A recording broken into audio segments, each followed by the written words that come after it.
Welcome to day 43 of reading through the Bible. Today we'll be reading Leviticus chapters 21 through 24.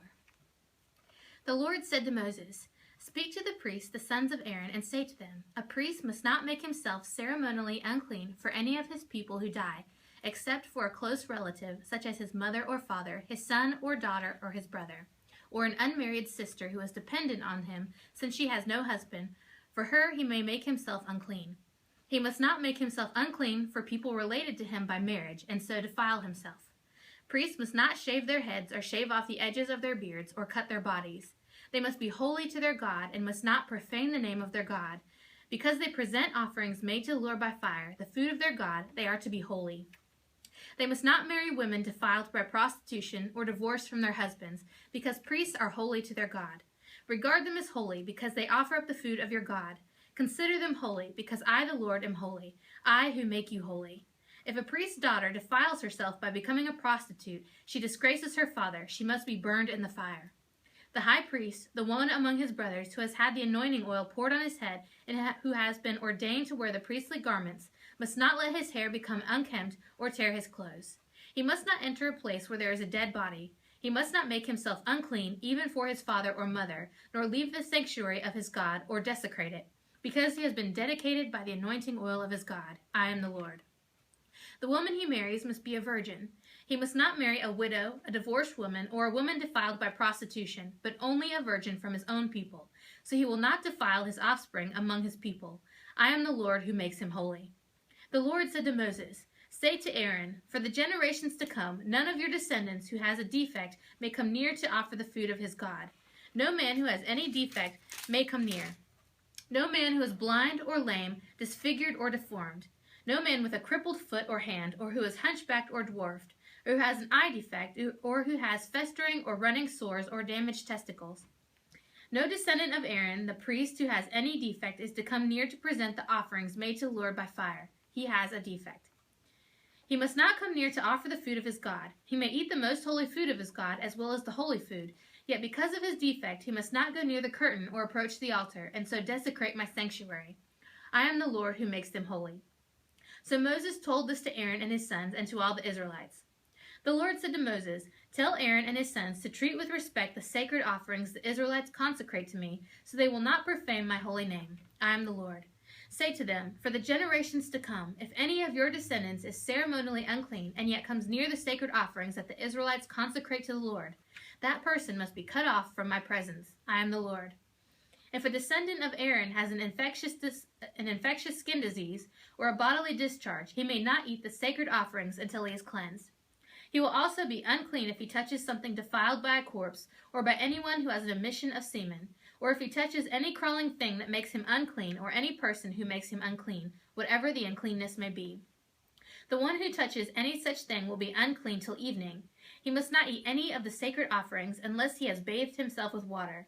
When the sun goes down, he will be clean, and after that he may eat the sacred offerings, for they are his food. He must not eat anything found dead or torn by wild animals, and so become unclean through it. I am the Lord. The priests are to keep my requirements so that they do not become guilty and die for treating them with contempt. I am the Lord who makes them holy. No one outside a priest's family may eat the sacred offering, nor may the guest of a priest or his hired worker eat it. But if a priest buys a slave with money, or if a slave is born in his household, that slave may eat his food. If a priest's daughter marries anyone other than a priest, she may not eat any of the sacred contributions. But if a priest's daughter becomes a widow or is divorced, yet has no children, and she returns to live in her father's house as in her youth, she may eat of her father's food. No unauthorized person, however, may eat any of it. If anyone eats a sacred offering by mistake, he must make restitution to the priest for the offering and add a fifth of the value to it. The priest must not desecrate the sacred offerings the Israelites present to the Lord by allowing them to eat the sacred offerings and so bring upon them guilt requiring payment. I am the Lord who makes them holy. The Lord said to Moses, "Speak to Aaron and his sons and to all the Israelites and say to them, if any of you, either an Israelite or an alien living in Israel, presents a gift for a burnt offering to the Lord, either to fulfill a vow or as a free will offering, you must present a male without defect from the cattle, sheep, or goats, in order that it may be accepted on your behalf. Do not bring anything with a defect, because it will not be accepted on your behalf. When anyone brings from the herd or flock a fellowship offering to the Lord to fulfill a special vow or as a free will offering, it must be without defect or blemish to be acceptable. Do not offer to the Lord the blind, the injured, or the maimed, or anything with warts or festering or running sores. Do not place any of these on the altar as an offering made to the Lord by fire. You may, however, present as a free will offering an ox or a sheep that is deformed or stunted, but it will not be accepted in fulfillment of a vow. You must not offer to the Lord any animal whose testicles are bruised, crushed, torn, or cut. You must not do this in your own land, and you must not accept such animals from the hand of a foreigner and offer them as food for your God. They will not be accepted on your behalf because they are deformed and have defects. The Lord said to Moses, when a calf, a lamb, or a goat is born, it is to remain with its mother for 7 days. From the 8th day on, it will be acceptable as an offering made to the Lord by fire. Do not slaughter a cow or a sheep and its young on the same day. When you sacrifice a thank offering to the Lord, sacrifice it in such a way that it will be accepted on your behalf. It must be eaten that same day. Leave none of it till morning. I am the Lord. Keep my commands and follow them. I am the Lord. Do not profane my holy name. I must be acknowledged as holy by the Israelites. I am the Lord who makes you holy, and who brought you out of Egypt to be your God. I am the Lord. The Lord said to Moses, speak to the Israelites and say to them, these are my appointed feasts, the appointed feasts of the Lord, which you are to proclaim as sacred assemblies. There are 6 days when you may work, but the 7th day is a Sabbath day of rest, a day of sacred assembly. You are not to do any work, whether you live. It is a Sabbath to wherever you live. It is a Sabbath to the Lord. These are the Lord's appointed feasts, the sacred assemblies you are to proclaim at their appointed times. The Lord's Passover begins at twilight on the 14th day of the first month. On the 15th day of that month, the Lord's feast of unleavened bread begins for 7 days. You must eat bread made without yeast. On the first day, hold a sacred assembly and do no regular work. For 7 days, present an offering made to the Lord by fire, and on the 7th day, hold a sacred assembly and do no regular work. The Lord said to Moses, speak to the Israelites and say to them, when you enter the land I am going to give you, and you reap its harvest, bring to the priest a sheaf of the first grain you harvest. He is to wave the sheaf before the Lord so it will be accepted on your behalf. The priest is to wave it on the day after the Sabbath. On the day you wave the sheaf, you must sacrifice as a burnt offering to the Lord a lamb a year old without defect, together with its grain offering of 2/10 of an ephah of fine flour mixed with oil, an offering made to the Lord by fire, a pleasing aroma, and its drink offering, 1/4 of a hin of wine. You must not eat any bread or roasted or new grain until the very day you bring this offering to your God. This is to be a lasting ordinance for the generations to come wherever you live. From the day after the Sabbath, the day you brought the sheaf of the wave offering, count off 7 full weeks. Count off 50 days up to the day after the 7th Sabbath, and then present an offering of new grain to the Lord. From wherever you live, bring 2 loaves made of 2/10 of an ephah of fine flour baked with yeast as a wave offering of the first fruits to the Lord. Present with this bread 7 male lambs, each a year old and without defect, 1 bull and 2 rams.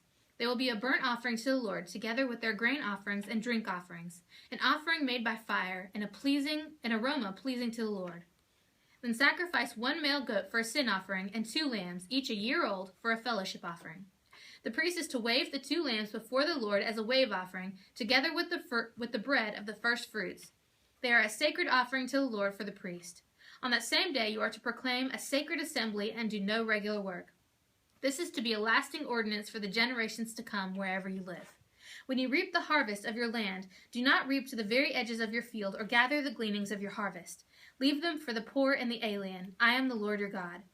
The Lord said to Moses, say to the Israelites, on the first day of the 7th month you are to have a day of rest, a sacred assembly commemorated with trumpet blasts. Do no regular work, but present an offering made to the Lord by fire. The Lord said to Moses, the 10th day of this 7th month is the day of atonement. Hold a sacred assembly and deny yourselves and present an offering made to the Lord by fire. Do no work on that day because it is the day of atonement, when atonement is made for you before the Lord your God. Anyone who does not deny himself on that day must be cut off from his people. I will destroy from among his people anyone who does any work on that day. You shall do no work at all. This is to be a lasting ordinance for the generations to come wherever you live. It is a Sabbath of rest for you, and you must deny yourselves. From the evening of the 9th day of the month until the following evening you are to observe your Sabbath. The Lord said to Moses, say to the Israelites, on the 15th day of the 7th month, The Lord's Feast of Tabernacles begins, and it lasts for 7 days. The first day is a sacred assembly. Do no regular work. For 7 days, present offerings made to the Lord by fire, and on the 8th day, hold a sacred assembly and present an offering made to the Lord by fire. It is the closing assembly. Do no regular work. These are the Lord's appointed feasts, which you are to proclaim as sacred assemblies for bringing offerings made to the Lord by fire, the burnt offerings and grain offerings, sacrifices and drink offerings required for each day. These offerings are in addition to those for the Lord's Sabbaths, and in addition to your gifts and whatever you have vowed, and all the free will offerings you give to the Lord. So beginning with the 15th day of the 7th month, after you have gathered the crops of the land, celebrate the festival to the Lord for 7 days. The first day is a day of rest, and the 8th day also is a day of rest. On the first day you are to take choice fruit from the trees, and palm fronds, leafy branches, and poplars, and rejoice before the Lord your God for 7 days. Celebrate this as a festival to the Lord for 7 days each year. This is to be a lasting ordinance for the generations to come. Celebrate it in the 7th month. Live in booths for 7 days. All native-born Israelites are to live in booths, so your descendants will know that I had the Israelites live in booths when I brought them out of Egypt. I am the Lord your God.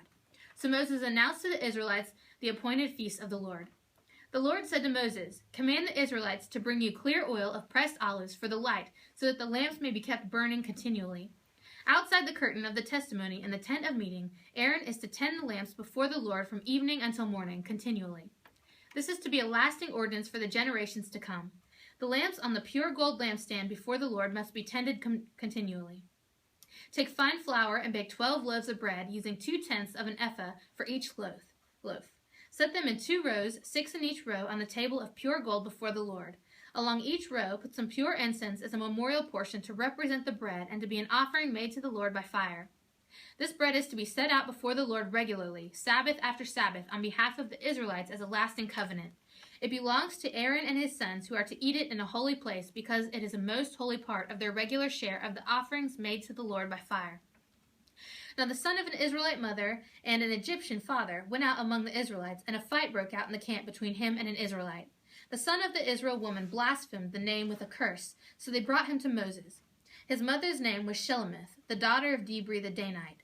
They put him in custody until the will of the Lord should be made clear to them. Then the Lord said to Moses, "Take the blasphemer outside the camp. All those who heard him are to lay their hands on his head, and the entire assembly is to stone him. Say to the Israelites, if anyone curses his God, he will be held responsible. Anyone who blasphemes the name of the Lord must be put to death. The entire assembly must stone him, whether an alien or native born. When he blasphemes the name, he must be put to death. If anyone takes the life of a human being, he must be put to death. Anyone who takes the life of someone's animal must make restitution, life for life. If anyone injures his neighbor, whatever he has done must be done to him. Fracture for fracture, eye for eye, tooth for tooth. As he has injured the other, so he is to be injured. Whoever kills an animal must make restitution, but whoever kills a man must be put to death. You are to have the same law for the alien and the native born. I am the Lord your God." Then Moses spoke to the Israelites, and they took the blasphemer outside the camp and stoned him. The Israelites did as the Lord commanded Moses.